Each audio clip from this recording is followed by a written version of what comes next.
Crowd tonight as IPS held one of its last meetings on possible high school closures. Our Emily Longnecker tonight was there as the board heard from parents and even neighbors who want to have a say in a decision that could impact their children's futures.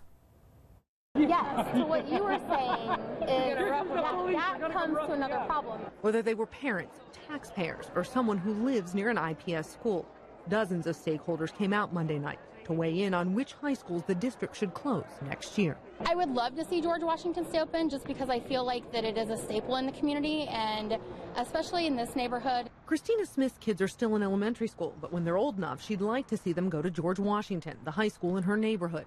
Still, she understands the reason the district plans to close 3 of the 7. You know, economically, something has to be done because they can't just keep hemorrhaging money on buildings that are only partially full. I don't think they took that into consideration. A report released earlier this year found most of IPS's high schools are less than half full.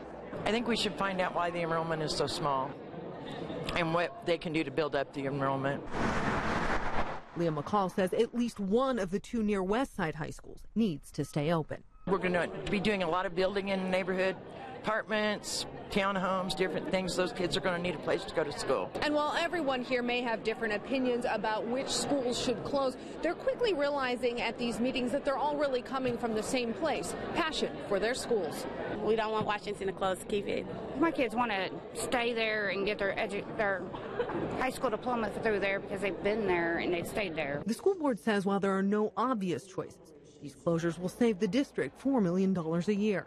Money Christina Smith hopes will ultimately benefit students. I hope that any money that is saved by closing schools actually goes back into the schools that remain open to increase programming and after-school activities. Emily Longnecker, Channel 13, Eyewitness News.